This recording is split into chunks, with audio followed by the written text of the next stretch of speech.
বর্তমানে উনি মন্ত্রী পদ পেয়েছেন, যেটা নগর উন্নয়ন ও নারী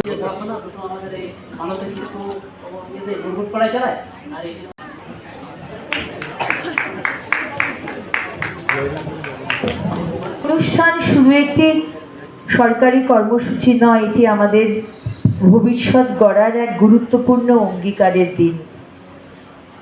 কারণ শিক্ষা এমন একটি শক্তি যা একটি পরিবারকে বদলে দিতে পারে, একটি সমাজকে এগিয়ে নিয়ে যেতে পারে এবং একটি জাতির ভবিষ্যৎ নির্মাণ করতে পারে। আর সেই কারণেই আজ আদিবাসী শিক্ষার প্রসঙ্গ এতটা গুরুত্বপূর্ণ। বহু বছর ধরে দেশের আদিবাসী সমাজ নানা বঞ্চনার শিকার হয়েছে। পাহাড়, জঙ্গল, সীমান্ত এবং প্রত্যন্ত অঞ্চলে বসবাসকারী বহু পরিবার আধুনিক শিক্ষার সুযোগ থেকে দূরে ছিল। অনেক প্রতিভাবান ছেলে মেয়ে শুধুমাত্র সুযোগের অভাবে মাঝপথে থেমে গিয়েছে।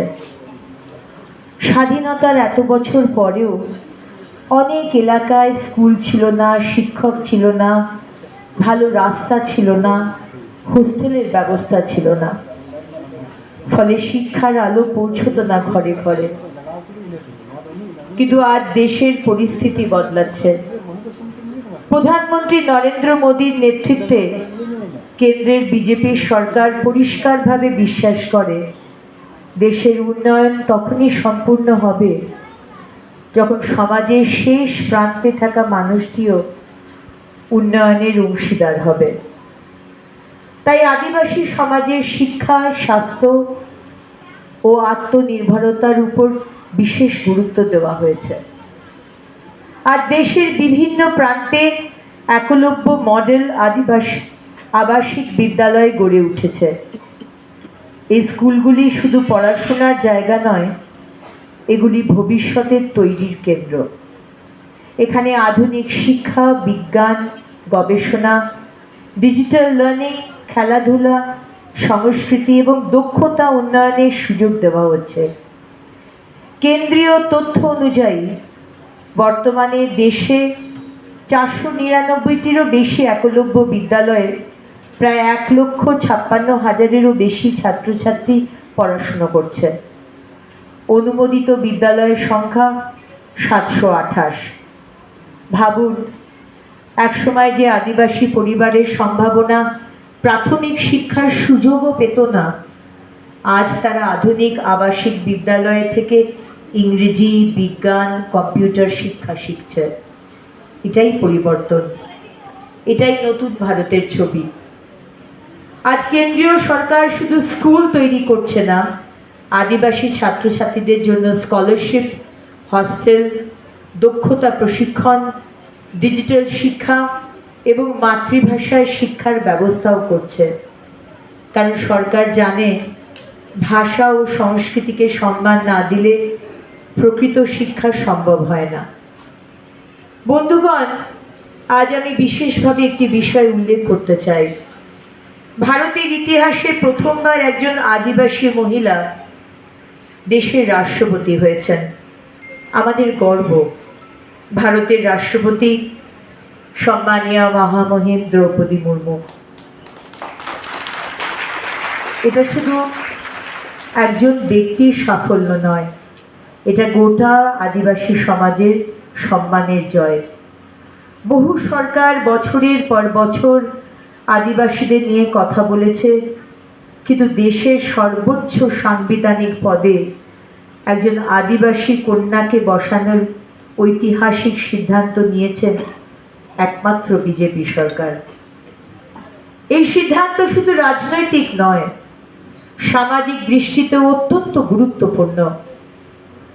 কারণ এর মাধ্যমে দেশের কোটি কোটি আদিবাসী ছেলে মেয়েকে একটি বার্তা দেওয়া হয়েছে, তোমরা পিছিয়ে নাও, তোমরাও দেশের নেতৃত্ব দিতে পারো। হ্যাঁ, তোমরাও দিতে পারো। তোমাদের স্বপ্ন একদিন রাষ্ট্রপতি ভবন পর্যন্ত পৌঁছতে পারো। দ্রৌপদী মুর্মুর জীবন সংগ্রাম আজ দেশের যুব সমাজের কাছে অনুপ্রেরণা। এক সাধারণ পরিবার থেকে উঠে এসে দেশের রাষ্ট্রপতি হওয়া প্রমাণ করে সুযোগ পেলে আদিবাসী সমাজের সন্তানরাও অসাধারণ সাফল্য অর্জন করতে পারে। আর সেই সুযোগ তৈরি করাই আজকের সরকারের লক্ষ্য।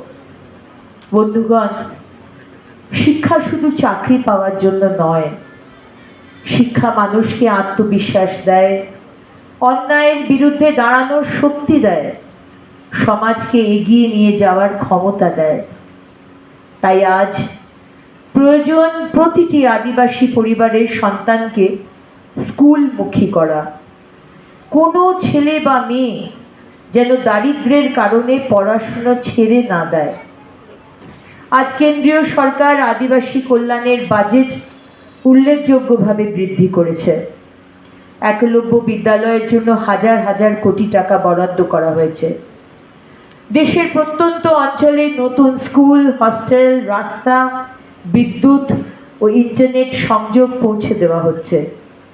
কারণ শিক্ষা তখনই সফল হবে যখন পরিকাঠামো শক্তিশালী হবে।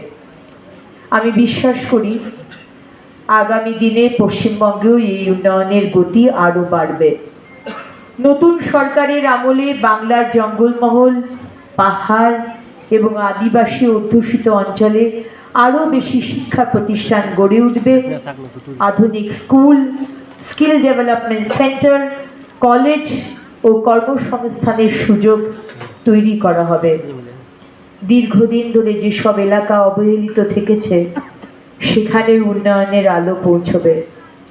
আদিবাসী সমাজের যুবক যুবতীরা শুধু শ্রমিক হয়ে থাকবেন না, তারা শিক্ষক হবেন, ডাক্তার হবেন, প্রশাসক হবেন, উদ্যোক্তা হবেন। আমরা চাই বাংলার প্রতিটি আদিবাসী ছাত্রছাত্রী আত্মবিশ্বাস নিয়ে বলুক, আমিও পারবো, আমিও এগোবো। আজকের এই মঞ্চ থেকে আমি সকল অভিভাবকদের কাছেও এই আবেদন জানাতে চাই, আপনার সন্তানদের শিক্ষার সুযোগ করে দিন। এর থেকে বেশি দেওয়া বা গুরুত্বপূর্ণ কিছু দেওয়া আমার মনে হয় এর থেকে বেশি হতে পারে না। ছেলে ও মেয়ের মধ্যে কোনো ভেদাভেদ করবেন না। মেয়েরাও আজ সব ক্ষেত্রে সফল হচ্ছে।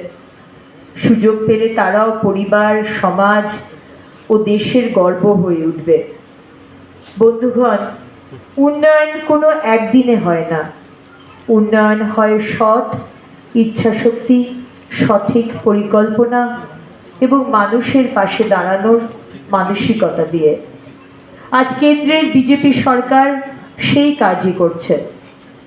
আমাদের লক্ষ্য শুধু ভোট নয়, আমাদের লক্ষ্য ভবিষ্যৎ প্রজন্মকে শক্তিশালী করা। কারণ শিক্ষিত সমাজই উন্নত সমাজ। আর আদিবাসী সমাজকে সঙ্গে নিয়েই গড়ে উঠবে আত্মনির্ভর, শক্তিশালী এবং উন্নত ভারত, শক্তিশালী পশ্চিমবঙ্গ। আসুন আমরা সকলে মিলে শপথ নিই, কোনো শিশু শিক্ষার বাইরে থাকবে না। প্রতিটি ঘরে শিক্ষার আলো পৌঁছবে।